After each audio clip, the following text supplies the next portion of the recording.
మన ప్రభువును రక్షకుడునైన యేసుక్రీస్తు శ్రేష్టమైనటువంటి నామములో మీ అందరికీ నా హృదయపూర్వకమైన శుభాలు వందనాలు తెలియజేయుచున్నాను. ఈరోజు దేవుని యొక్క వాక్యము మత్తయి సువార్త 7వ అధ్యాయము 24వ వచనాన్ని చదువుకుందాం.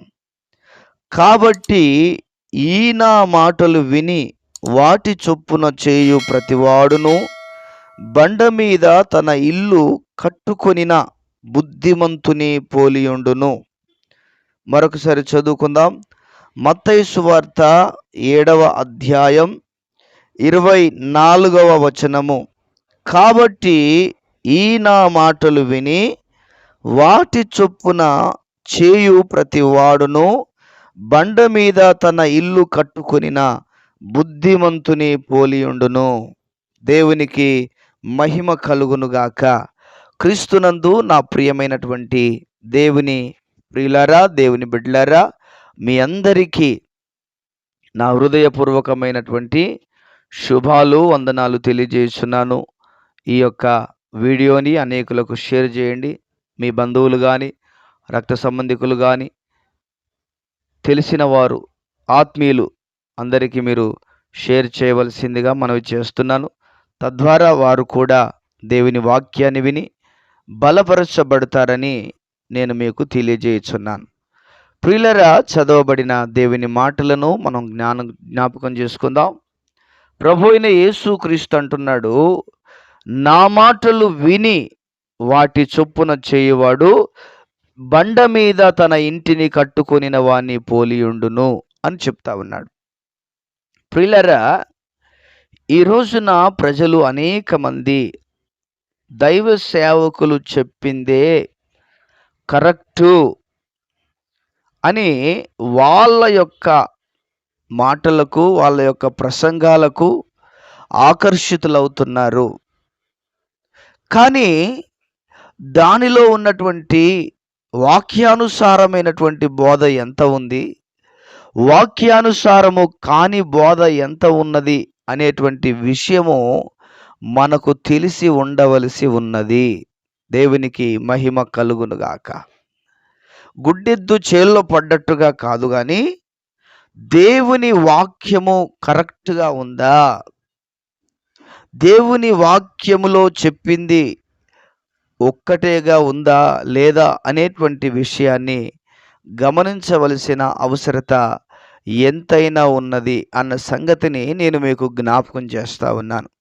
నా ప్రియమైన వారలారా, చదవబడినటువంటి దేవుని లేఖనము మనకేం బోధిస్తుంది అంటే, ఆయన మాట విన్న వ్యక్తి, ఆ మాట ప్రకారం జీవించినటువంటి వ్యక్తి బండ మీద ఇల్లు కట్టుకున్న వాణ్ణి పోలి ఉంటాడు. అంటే బండ మీద కట్టబడిన ఇల్లుకు, బండ మీద కట్టబడని ఇంటికి తేడా ఏందంటే, బండ మీద కట్టబడినటువంటి ఇల్లు వానలు వచ్చినా, వరదలు వచ్చినా, తుఫానులు వచ్చినా ఎలాంటి దానినైనా తట్టుకోగలిగినటువంటి స్టామినా, తట్టుకోగలిగినటువంటి శక్తి ఆ బండ మీద కట్టబడినటువంటి ఇంటికి ఉంటుంది. అదేవిధంగా బండ మీద కట్టుకోకుండా ఇసుకలో కట్టుకున్నాడు ఒక వ్యక్తి ఇల్లు. అదే కింద వాక్యంలో మనం చదువుకుంటే, ఇసుకలో కట్టుకున్నాడు. ఇసుకలో కట్టుకున్నటువంటి ఇల్లు త్వరగానే కట్టుకోవచ్చు. బండ మీద కట్టుకునే ఇల్లు కొంచెం కష్టంగా ఉంటుంది, కొంచెం భారంగా ఉంటుంది, కొంచెం ఇబ్బందిగా ఉంటుంది. కానీ అది స్థిరంగా ఉంటుంది, అది బలంగా ఉంటుంది. నా ప్రియమైన వారలారా, భూకంపాలను తట్టుకోగలిగిన స్థితిలో ఉంటుంది, వరదలను తట్టుకోగలిగిన స్థితిలో ఉంటుంది, తుఫానులను తట్టుకోగలిగిన స్థితిలో ఉంటుంది. అదే ఇసుకలో కట్టబడినటువంటి ఇల్లు ఎలా ఉంటుందయ్యా అంటే, అందరికీ మంచిగా కనపడుతుంది, బాగా ఉన్నట్టుగా కనపడుతుంది. ఎంత అందంగా ఉంది, ఎంత మంచిగా ఉంది, చూడడానికి చాలా బాగుంది అన్నట్టుగా ఉంటుంది. కానీ అది గాలికి నిలబడలేదు, వరదలకు నిలబడలేదు, వానలకు నిలబడలేదు. ఏమంటే వరద వచ్చినప్పుడు కొట్టుకొని పోతుంది. అంటే ఈ రోజుల్లో ప్రజల జీవితాలు కూడా ఎలా ఉన్నాయి అంటే ఇసుకలో కట్టబడినటువంటి ఇంటిని మాదిరిగానే కనబడతా ఉన్నాయి చాలామంది జీవితాలు. ఇసుకలో కట్టబడినటువంటి ఇంటిలాగానే ఉంటాయి, బండ మీద కట్టబడిన ఇంటిలాగా ఉండవు. కారణం ఏమిటంటే ఇసుకలో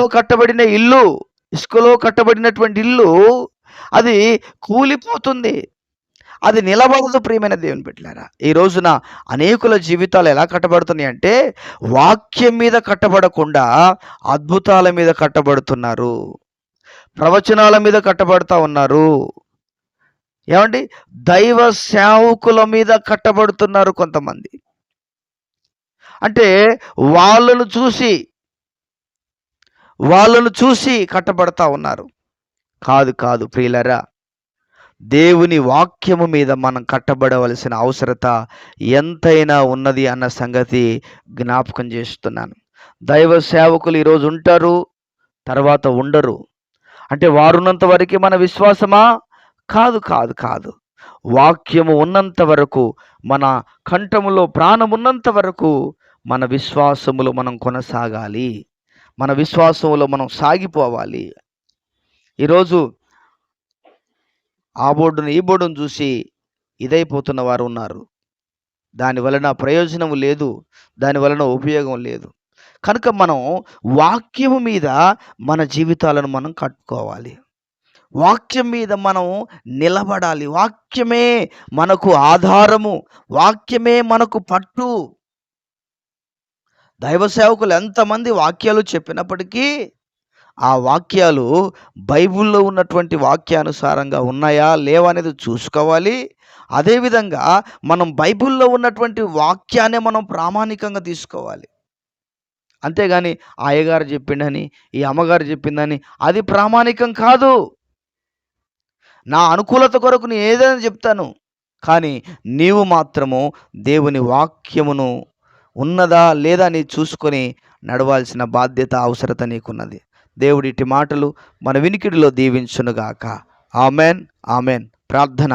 ప్రియుడవైన తండ్రి, మీకు వందనాలు, స్తోత్రాలు. విన్న వాక్యాన్ని మా వినికిడిలో దీవించు, ఆశీర్వదించు. మా బ్రతుకుల్లో దీవెనకరంగా మార్చు, ఆశీర్వాదకరంగా మార్చు నాయన. బండ మీద కట్టబడిన ఇంటిలాగా మా ఇల్లు, మా గృహాలు, మా జీవితాలు ఉండటకు సహాయము దయచేయమని మీకే కృతజ్ఞతలు, వందనాలు, స్తోత్రాలు చెల్లిస్తూ, ఎవరెవరు ఎలాంటి ఇబ్బందుల మధ్యలో నలిగిపోతున్నారో, ఎలాంటి బలహీనతల మధ్యలో నలిగిపోతున్నారో మీరు ఎరుగుదురు గనక దయచేసి దయ ఉంచి కనికరించి మీ కార్యాలు జరిగించమని వందనాలు, స్తోత్రాలు చెల్లిస్తూ యేసు నామములో ప్రార్థన చేసి వేడుచున్నాము తండ్రి. Amen amen.